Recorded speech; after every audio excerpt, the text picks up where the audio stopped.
So I'm down here at East Beach. There's this little strip of grass right here between the road and the beach, and it has all these palm trees, and it's really nice. So I thought it would be a really good place to record, but the cars that come by sometimes are a little bit loud, so sorry if that ends up getting in the video and is distracting at all.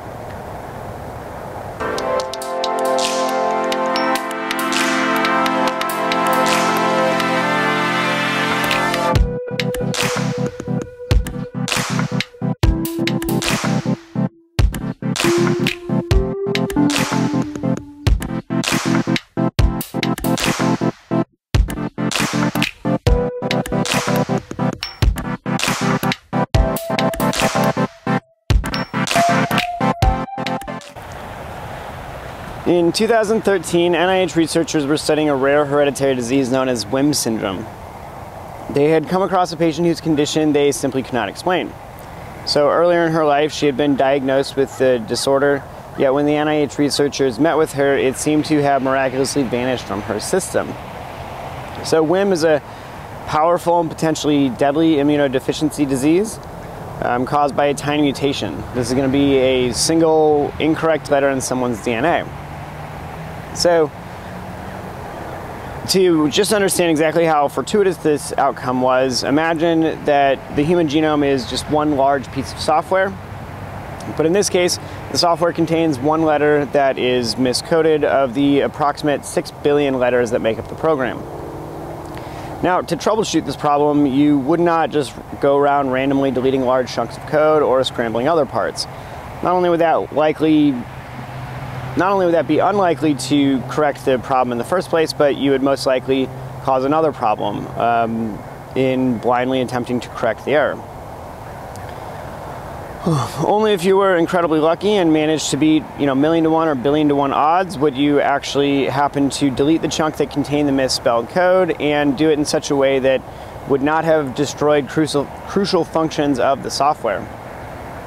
In a nutshell, this is what happened to the patient's genome, except the blind programmer in this instance was nature itself.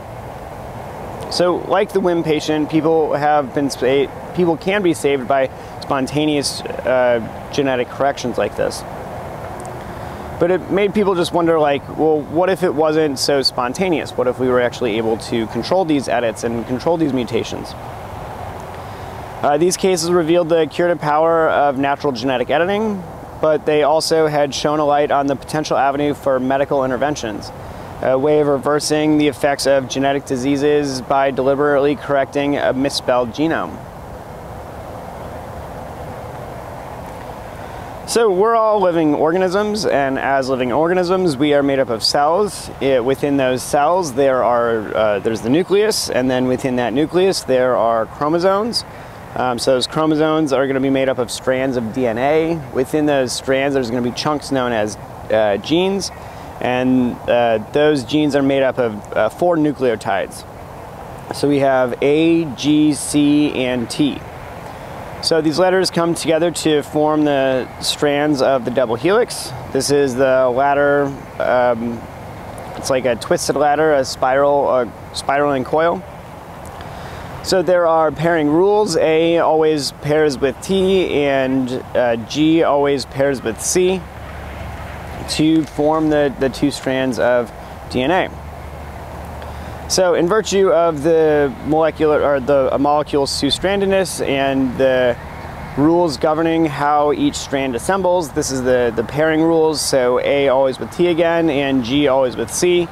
Each strand acts as a perfect template for its matching pair.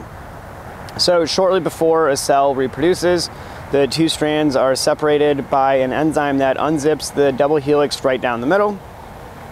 After that, other enzymes come along and build new partner strands from each single strand using the same base pairing rules, resulting in 2 exact copies of the original double helix.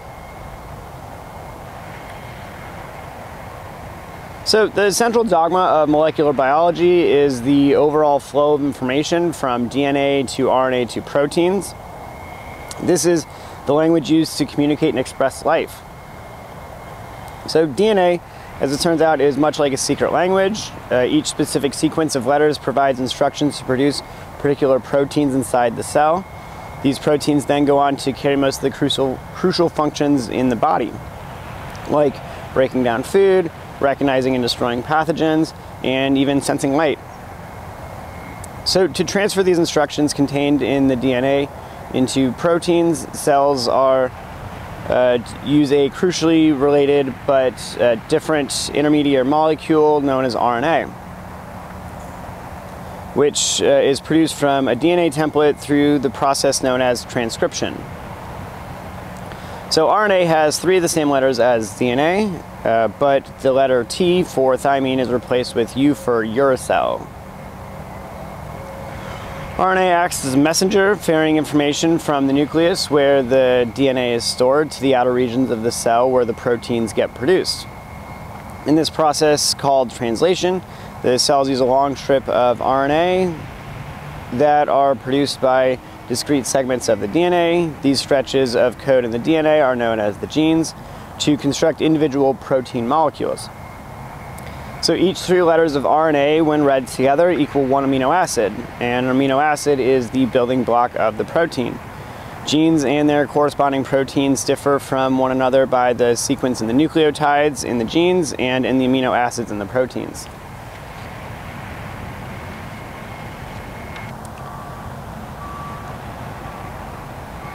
So a mutation in any one of the 2,300 nuclear chromosome pairs or in the mitochondrial chromosome can cause genetic diseases.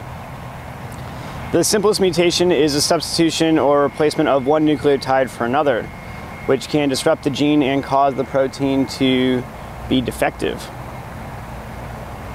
Genetic diseases can either be recessive, which means that it takes both parents to express the disease in the child, or it might be dominant, which means that a single copy of a mutated gene can cause the disease. Some genetic diseases can be caused by simple mutations in the genes, but others, genetic diseases are also the result of insertions or deletions of DNA. Other diseases occur when segments of the gene are inverted. That's when they appear in reverse order, which is something that will come up when we talk about how CRISPR is being used. When these segments or even entire chromosomes are mistakenly duplicated or deleted. So the Human Genome Project was a huge leap forward in genetic research. We could see these genetic diseases, but we still weren't totally able to treat all of them.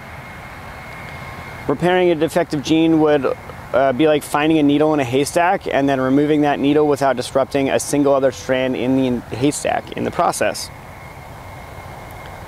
So one of the next major breakthroughs came in the 1960s when they discovered that viruses could be used as vehicles to deliver genetic information.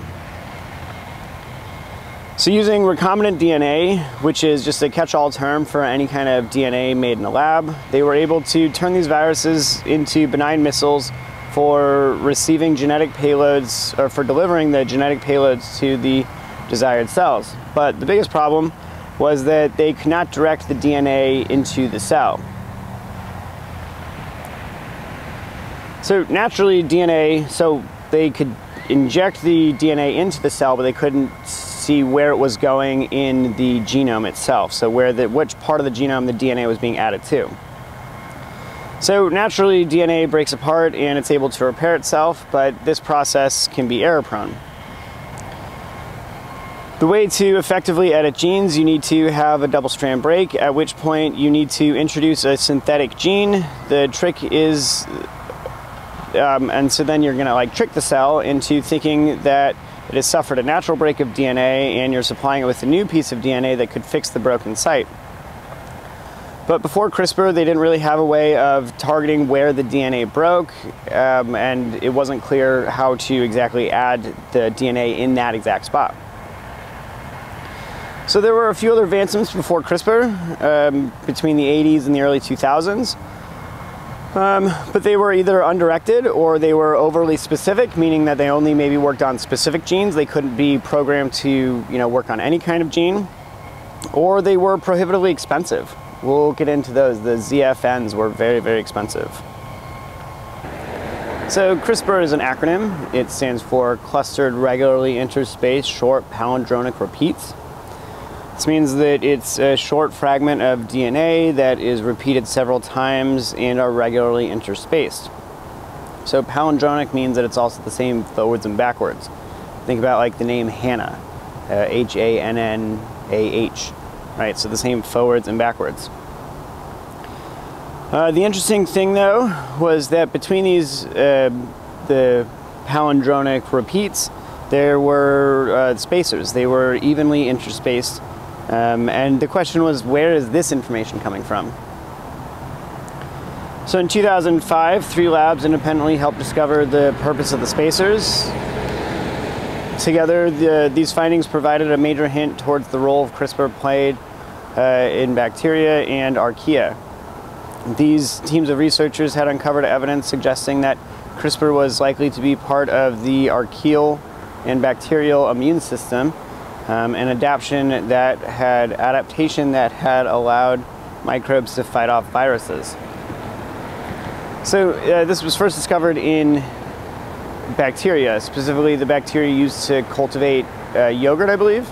And so they were trying to figure out which viruses were killing yogurt. So then they found CRISPR, and then they found out exactly what CRISPR is used for. So CRISPR is like within this bacteria that's used to cultivate the yogurt. They found these DNA sequences, and then they found that when a virus came through and killed most of them, they looked at the DNA of the ones that had actually survived, and they realized that, oh, there was a new spacer added in there and new CRISPRs on the other side of it. And so yeah, but it's like, where is that information coming from? So it seems to be coming from the virus. So they seem to take a part of the virus and hold it within their own DNA to then recognize it as an incoming invader later on. So they would get the viruses through these bacterial phages. Here's a couple pictures of them. This one right here, the scary spaceship looking one, is the one that a lot of people have seen before, but they can come in these other shapes as well. The point is that as long as they have a place to store their DNA, a way to attach onto the cell, and a way to inject their DNA into the cell, then it will work. So the way these bacterial phages work is they inject themselves into the cell's DNA and hijack it to make it to have it continue making more viruses. So you can see the virus latched onto the cell, it's going to inject its DNA, that DNA is going to get into the nucleus, then that's going to cause the cell to start, reproducing more and more of the bacterial phages until it's too much and the cell just explodes and erupts and sends all these bacterial phages out. So some cells are immune from the viruses. When this happens, they discover that the cell takes on the DNA from the incoming virus and then it adds it as a new spacer in the CRISPR. These spacers are part of the virus's DNA, making the cell immune to that virus. So in a sense, CRISPR here is functioning like a molecule's vaccine card. It stores the memories of past phage infections in the form of spacers of DNA sequences buried within the repeating spacers array. So the bacteria could use this information to recognize and destroy the same invading phages during a future infection. So it is clear how the immune system was targeting these phages' genetic material for destruction, but how? What part of the cell was actually like doing this targeting? In the DNA, right next to CRISPR, is what's known as Cas genes. These genes are used to create Cas proteins. When the cell is sensing a foreign DNA, the nucleus releases some RNA matching that viral DNA. This RNA is then picked up by one of the Cas proteins and goes around the cell looking for DNA. If the incoming DNA then matches the RNA, then the Cas protein recognizes it as an invader and cuts the incoming DNA right there. So there's a couple different Cas proteins. Cas1 and Cas3 were what Jennifer Doudna was originally studying, and then she was turned on to a different kind of phage by Emmanuel Champion, who was her ultimate co-author when they published the original paper about CRISPR-Cas9. So I forget what Cas1 did. I think it cut randomly. Cas3 would cut just crazy. It would shred up the entire DNA. There would be nothing left. But then Cas9 was perfect. It cut exactly at one spot. It made a double strand cut, and that's exactly what it needed. So CRISPR's RNA acted like the guide, directing the GPS coordinates of the attack, and Cas9 acted like the weapon to eliminate the target. So the RNA could then be exchanged with any kind of recombinant DNA made in a lab. So depending on which RNA the researchers mixed with the CRISPR, they could cut the DNA at that specific spot. So it became much more targeted, and they could reprogram the CRISPR-Cas9 to cut at any spot they wanted that matched a 20-letter sequence. So breaks in the DNA happen all the time. We just talked about this, and the cell naturally wants to repair itself, but this can be error-prone and lead to mutations. When the cell faces a broken chromosome with a second piece of DNA matching both of the broken ends, it chooses the better repair option. It pastes the DNA fragment into the chromosome while maintaining a perfect overlap between the matching ends. So this strategy means that a harmful genetic mutation at or near the site targeted by CRISPR could be permanently replaced with a healthy new DNA sequence. So as long as the researchers combine CRISPR with the repair template that matched the area of the broken gene, the cell will gladly replace the part and use the patch to fix the damage. So they did a little experiment to compare CRISPR to the other genetic editing technologies at the time. So let's compare these two. ZFNs are zinc finger nucleotides. So zinc had some property, but then they mixed it with these finger-like things that allowed it to go along the DNA. The fingers allowed it to go along the DNA and actually find what they were looking for. So this was actually super helpful. These were invented in 2009, and CRISPR would be invented 3 years later in 2012. So to build the ZFNs, it took several months, and it cost $25,000 per ZFN. I don't think that's per treatment. I think that's per individual little molecule. So these are incredibly expensive to make. Now, in stark contrast, it just took a couple minutes sitting on a computer to design the analogous version of CRISPR, and it was generated for tens of dollars. Oh wow, not tens of thousands of dollars, tens of dollars. One sample, not one individual CRISPR, was tens of dollars. So theoretically, this is something that could be less than $100 for someone to make. That is crazy. So that's a very accessible technology for everyone to have. So back in the 80s, scientists had been content with editing individual genes at an efficiency that were just fractions of a percentage, so less than 1%. By the early 2000s, the efficiencies had moved to the lower single digits, so somewhere between 1 to 5%. And it became possible to alter genes in a couple of new ways. But with CRISPR, gene editing was so powerful and multifaceted that it is often referred to as genome engineering. This reflects the supreme mastery that scientists had over the genetic material inside of living cells. So yeah, this is an incredibly powerful tool, and as I'm saying, it can be made for just less than $100. So yeah, it's interesting, and we'll get into more exactly how powerful it really is and what we should be concerned about. So how exact is CRISPR? So they found that in some cases the 20-letter sequence of CRISPR would occasionally cut at the wrong place. So unlike the precision of the search function for your computer, where a query for affect would never turn up the result for effect, it seems like CRISPR would occasionally make a mistake confusing one letter of DNA for another. But like any other drug, you have to weigh the on-target effects versus the off-target effects. What is intended versus what are the side effects. With gene editing, however, the off-targeted DNA sequence that is edited is irreversibly changed. So not only will unintended edits be permanent, but they will also be copied into every descendant cell from that first one, which could be problematic if it causes something like cancer, things like that. So right now there are currently 3 strategies to make CRISPR even more exact than it is.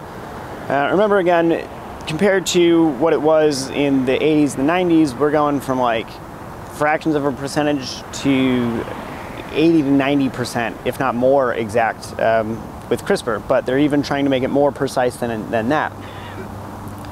So one of the three strategies is to use algorithms to survey the 3 billion letters of genome to calculate the probability of an off-target effect. And they're finding ways to lessen the off-target effects, but these are only percentages, and there's really no way to be able to predict what the off-target effects are going to be. So another strategy is to take a bunch of cultured cells, add them to CRISPR, and see which ones do not have the off-target mutations, and then just use those ones and discard the rest of the cells. So the other option is to try and make Cas9 more discriminating. The idea here is to make it longer than just a 20-letter sequence for what it's looking for. This is going to lower the chances of it finding a mismatch and making an edit in one of the random places. So one of the other things to be considering though here is how long the cell is exposed to CRISPR, and how much CRISPR is put into the cell, the more likely it is to make one of these off-target effects. So there are a couple different ways that CRISPR can be used. It can be used to make a single cut in the DNA. This could be used to turn on or off a protein. So again, if the DNA is producing this protein, we add the CRISPR, it makes the cut. Then it's going to change the DNA sequence, which then changes the RNA, which then I guess probably stops the RNA from happening, which then doesn't, the cell then doesn't produce the protein at all. So that's one way of knocking it out. CRISPR can also be used to make just a single letter change. So if there is a dysfunctioning cell, it's not working right because of one letter mutation, you add CRISPR in. It makes that one letter mutation change, and now the cell is all of a sudden working and producing great proteins. So another way, we talked about this earlier, is the inversion part. So CRISPR, you can add 2 CRISPRs to the DNA in different parts, cutting different parts, and what could either happen is, depending on how you use it, you can cut those parts and those 2 parts can come together, or you can cut it and that gene would then flip. So we were talking about certain mutations are caused by inverted genes. So you just want to re-invert the gene. You want to flip it back the other way. Before we get into how CRISPR is actually being used today, I wanted to give you this quote from Jennifer Doudna, one of the co-creators of CRISPR. So CRISPR gives us the power to radically and irreversibly alter our biosphere that we inhabit by providing a way of rewriting the very molecule of life any way we wish. At the moment, I don't think that there is nearly enough discussion on the possibilities at present for good or for ill. It's a thrilling moment in the life science, but we cannot let ourselves get carried away. It's important to remember that while CRISPR has enormous and undeniable potential to improve our world, tinkering with the genetic underpinning of our ecosystem could have unintended consequences. We have a responsibility to consider the ramifications in advance and to engage in global, public, and inclusive conversations about the best way to harness gene editing in the natural world before it's too late. As we were talking about, CRISPR was first discovered when they were researching the bacteria used to cultivate yogurts. So obviously CRISPR can be in other living organisms like plants as well. So this is going to be another version of a genetically modified organism, or a GMO. So your view, like your morality of using CRISPR in these plants is probably going to be similar to your views on what you think about GMOs. So using CRISPR is just a more precise way of genetically modifying these organisms.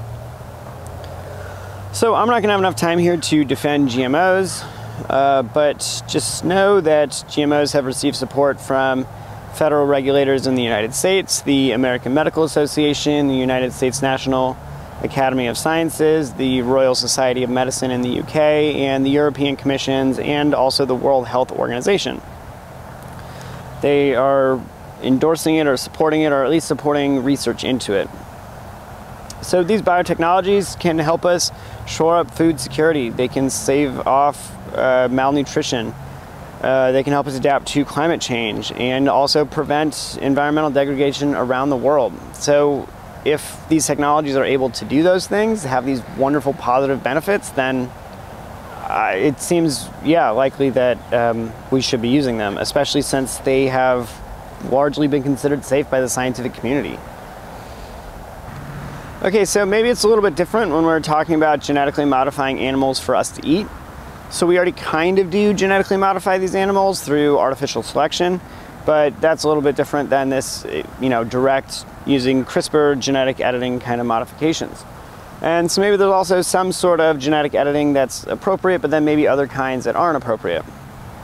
So there are some genes that they've identified that correspond to what they call double muscling. So this happens in animals naturally, and they can also just then cause this mutation to happen in other animals using CRISPR. So maybe it's not appropriate for us to genetically alter them to have double muscles, but maybe it would be appropriate for us to alter them so that way they're less likely to get a disease or spread the disease. Pretty much this is like the same way we would think about it in humans. Like it might be unethical to give someone double muscle, but it wouldn't be unethical to cure their genetic disease.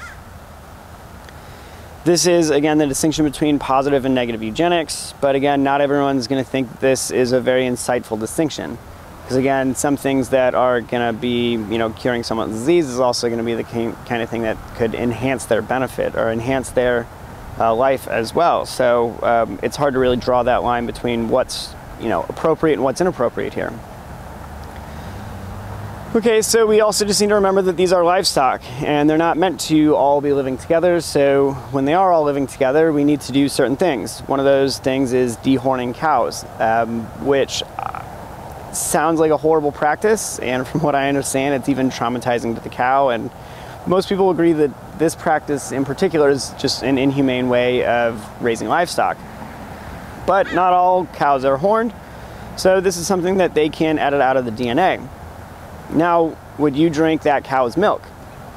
It's not edited for double muscling, it's not edited for anything with the milk at all, it's just it doesn't have a horn. So it's a genetically modified animal, would you drink that cow's milk?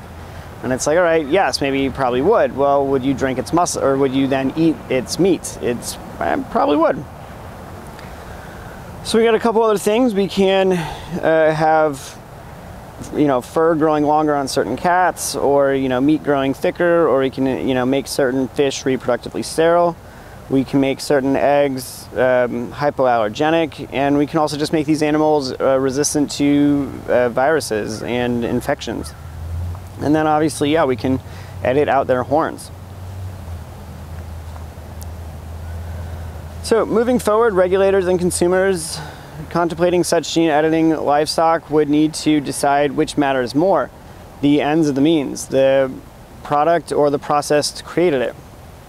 So the hornless cattle might have been produced by years of conventional breeding, but genetic editing merely allows us to have the same outcome, but achieved way, way more efficiently. If CRISPR and related technologies can eliminate inhumane practices like dehorning, reducing antibiotic usage, protecting the livestock from deadly infections, then really can we afford not to be using them?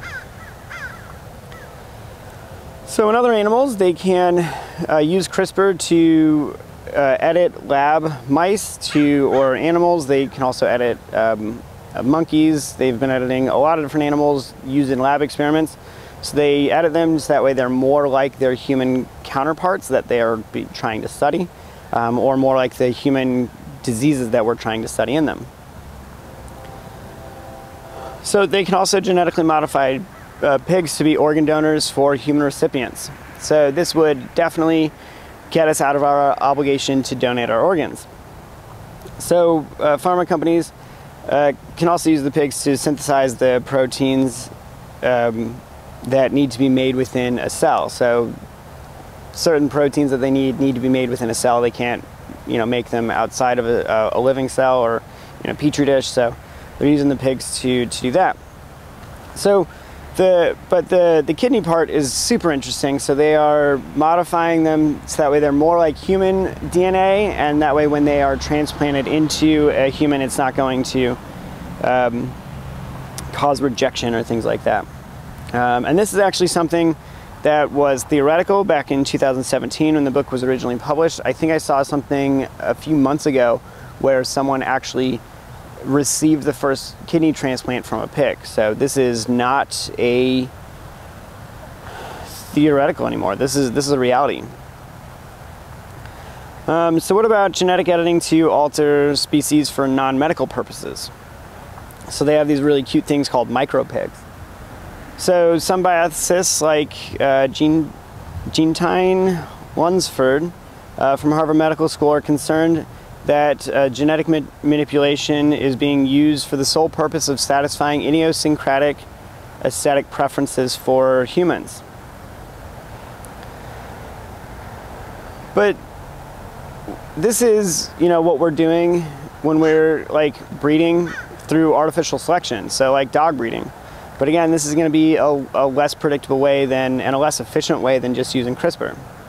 And also, dog breeding is something that can also lead to genetic diseases, and that hasn't stopped us before, so why would it necessarily stop us here? So in 2015, some dogs were edited to have double muscle. This was just, research, but they noted the application for police dogs or military dogs. But why stop there? If we can edit out a horn on a cow, why couldn't we edit a horn into a horse, I guess, and make a unicorn or something like a unicorn? But what about de-extinction? Should we bring back extinct species just because we can now? So maybe some people think that we have an ethical obligation to bring back species that humans caused to become extinct, as opposed to ones that went extinct because of natural reasons. But the question is, so we can bring them back and humans caused them to be extinct, but would they even still actually survive in this new environment that we're in now? So the next way of using CRISPR is known as a gene drive. It's called a gene drive because of the way they are able to drive new genes and their associated traits into a wild population. So this happens at unprecedented speeds, and it's kind of this unstoppable cascading chain reaction. In 2003, this was just proposed as theoretical by an evolutionary biologist. The idea was to take what's already happening in nature with the selfish genes. So these are going to be dominant genes that are inherited by 100% of the offspring. But what they needed to do to take this from theoretical to practical was to have an easily programmable DNA cutting enzyme. Enter CRISPR. So you could program an organism to do the gene editing on its own. You would insert the CRISPR system into the genome when you are doing the genetic edit. So in other words, you encode the instructions for how to do the editing along with the gene that you're trying to replace. This means that you're taking the gene plus CRISPR and you're inserting it into the genome as one piece of information. So the editing would happen in their offspring, and all of their offspring would be guaranteed to inherit these changes. This would happen again and again, over and over, until the gene is driven into the population. This means that this is, again, a way of doing gene editing in the wild. That's crazy. So they've already shown that they can do this. They did this at an experiment in San Diego, and they estimated that if one of the fruit flies had escaped from that experiment, that CRISPR, along with the yellow-bodied traits that they had driven into this population, would have spread to 50 to 20% of the fruit flies worldwide. So yeah, we need to be extremely careful when we are using gene drives, especially in organisms that do reproduce very quickly. So one of the positive ways of using a gene drive is to possibly get rid of mosquitoes. This would help us eliminate any kind of mosquito-borne disease, so malaria, Zika, any of those kinds of viruses. So somewhat incredibly though, scientists don't seem overly concerned with a world without mosquitoes. As one entomologist put it, if we eradicated them tomorrow, the ecosystem where they are active will hiccup and they will go on with their lives. So if he's right, then we could have a world free from the ravages of mosquito-borne illnesses. And if that's the case, then can we really not take that risk? Also, one of the other things is like there's other ways of doing this, so they can change the stomach linings of the mosquito, I believe, so that way when the viruses are in there, it's not a good place for the viruses to continue replicating. Another approach is to take a specific strain of mosquitoes. So I think there's only one kind of mosquito that is actually the main carrier of most of these diseases. So if we could eliminate that strain of mosquito from the population, then that would be fine, as opposed to trying to eradicate all mosquitoes. But yeah, so this in particular, gene drive and CRISPR are seen as like, this is the real power of CRISPR. A lot of people see this as the like dangerous part, and a lot of people have compared this to nuclear weapons in terms of like going from having normal guns and missiles to having a nuclear weapon. This goes from having normal genetic editing to having a huge, like insane amount of power here. And so yes, we need to be very, very careful and thoughtful about our editing, especially when we're talking about doing any kind of editing with a gene drive. With humans, the question is about whether we should edit somatic cells or germline cells.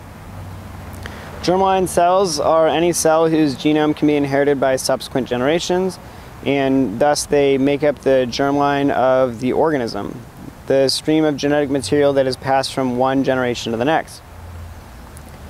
While egg and sperm are the most obvious germline cells in humans, the germline also encompasses progenitors of mature sex cells as well as stem cells from the very early stages of a developing human embryo. Somatic cells are virtually all their cells in a human organism.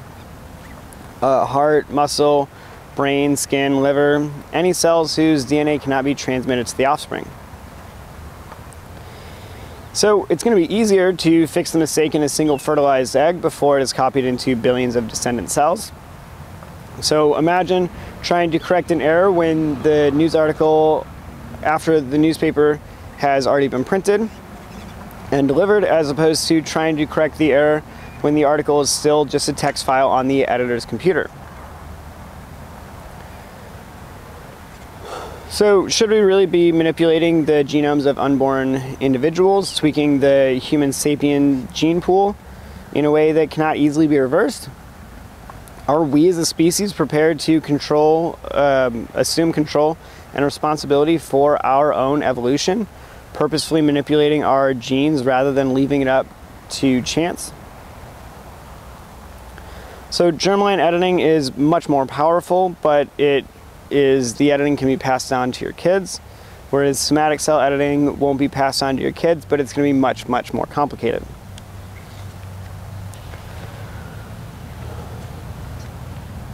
So right now, the approach with somatic cells is to target cells that cause diseases. For example, immunodeficiencies mostly affect white blood cells. Huntington's disease primarily affects neurons in the brain. Sickle cell disease affects only hemoglobin-carrying red blood cells. And cystic fibrosis does most of its damage in the lungs. But the problem is, how do we get CRISPR into these cells? So there is two processes. We have in vivo and ex vivo. This is Latin for either in the body or out of the body. Right now, we are better at editing these cells outside the body. So for sickle cell disease, they use a combination of gene editing, blood donations, transfusion techniques. Doctors can take the affected blood cells from the patient's body, edit them using CRISPR, and then return them back to the circulatory system. For bone marrow transplants, they can use a person as the donor and the recipient. So they take a stem cell out, they edit it, and then they put it back. They won't have to worry about the availability of other donors, and they also don't have to worry about host versus graft disease. So they're currently also trying to do some treatments ex vivo for HIV. But currently these ex vivo treatments are considered a little bit too invasive and a little too risky right now. So in vivo treatments, physicians must figure out how to get CRISPR into the tissues that are most affected by a given disease. In addition, this must be accomplished without provoking an immune response from the patient's body. Furthermore, CRISPR and the RNA guide will have to be stable enough to survive inside the body long enough for editing to be completed. So in vivo, they rely on viral vectors to sneak the genetic material inside of the host cells. Muscle cells right now have been shown to be the most responsive to in vivo CRISPR treatment. So they're going to package the genetic information from CRISPR into the viral vectors.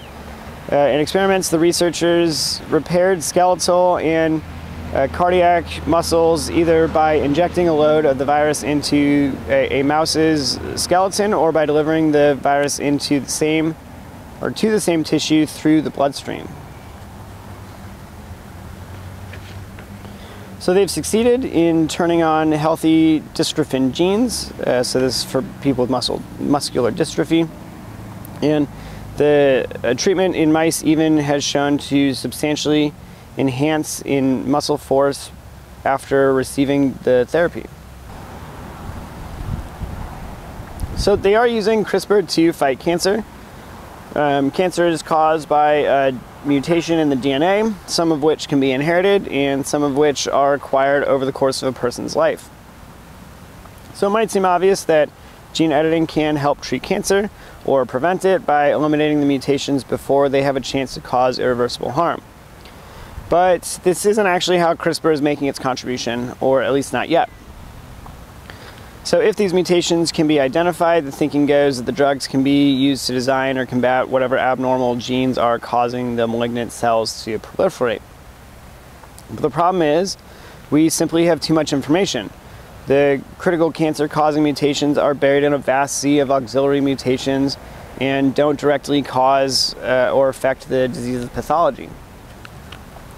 So they're actually using CRISPR to discover which mutations are causing the cancers. They're injecting mice with CRISPR to knock out 8 genes at random and then trying to look back and see what combination of genes actually caused the cancer to metastasize in those mice.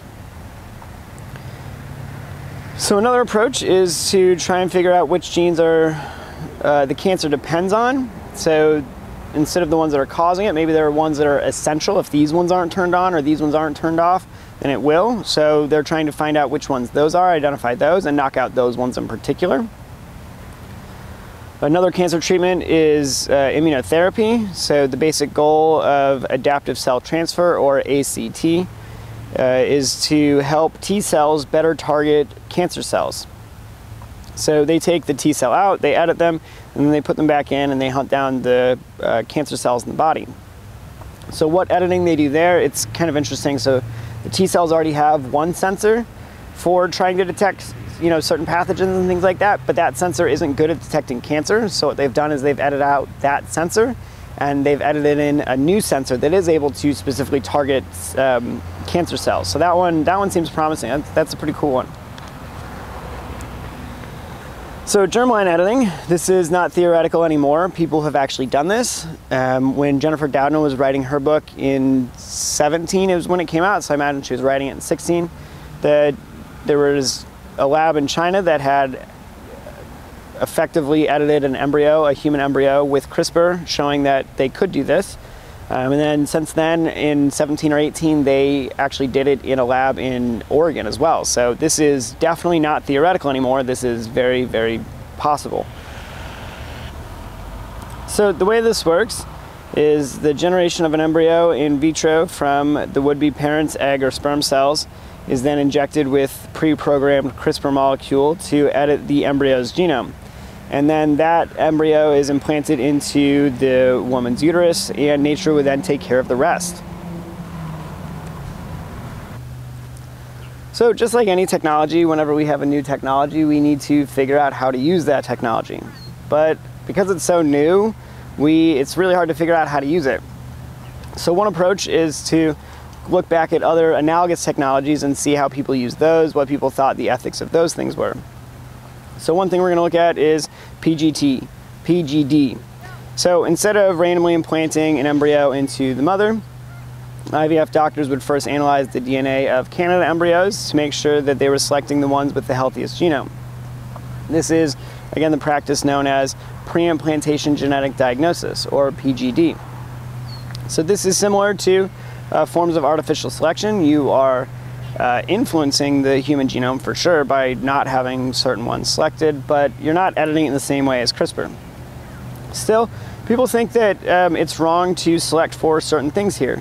So if you have two embryos and you know that they're both equally likely to be healthy, but one is a male and the other one's female, people think that that's unethical to select based just solely on sex. So when all things are equal, it's unethical to select on sex. Now, if the male had a chance of a genetic disease and the female didn't, then you're not just selecting on sex. You're using the genetic disease there to make the difference. So sex is one of the things that we can actually determine through PGD testing. Other things we can't do, but people think we can, is behavior, physical appearance, or intelligence.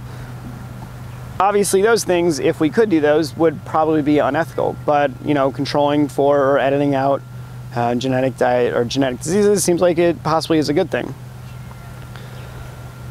So PGD is also used for another controversial purpose. This is to create so-called savior siblings.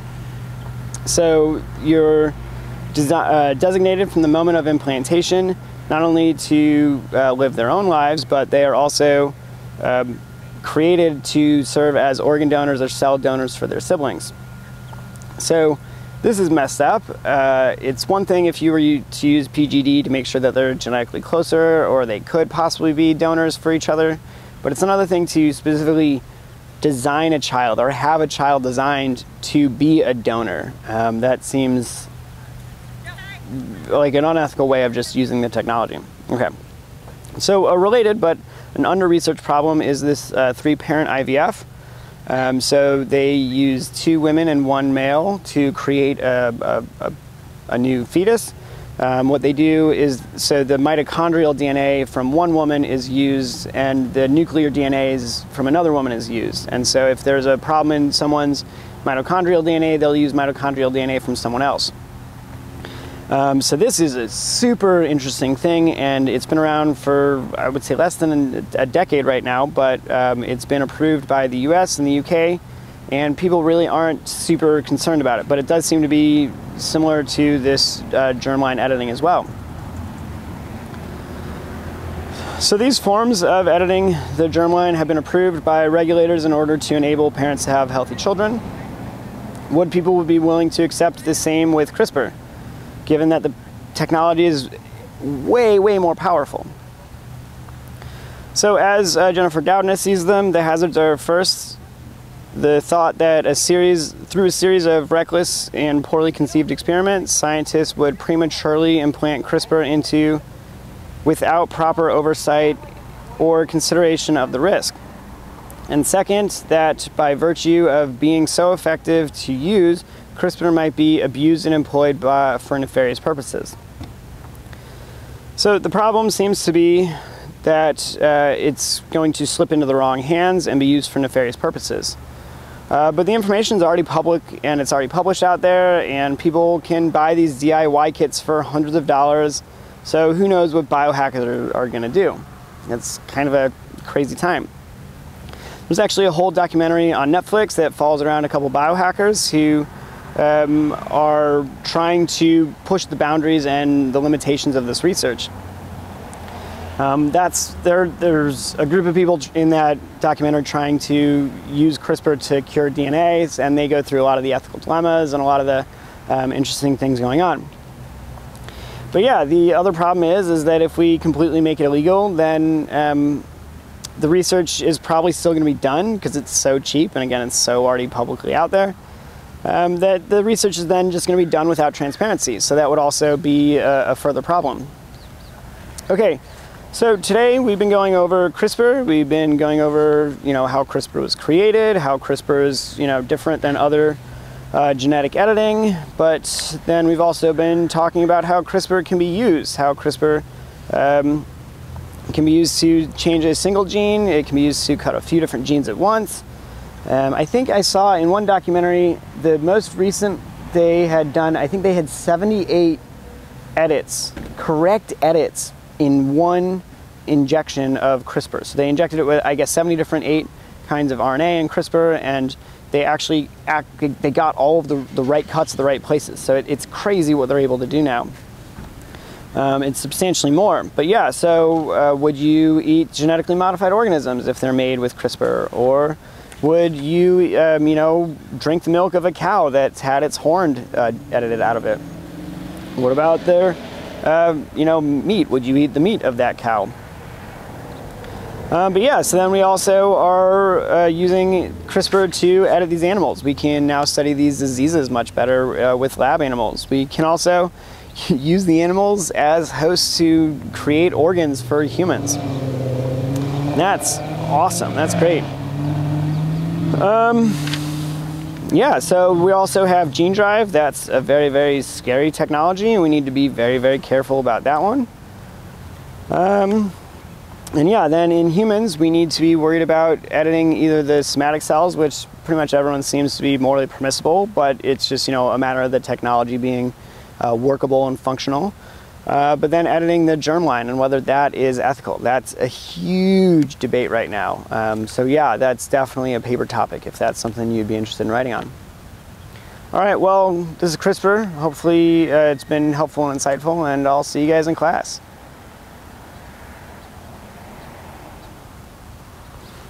Oh my God, I have to go.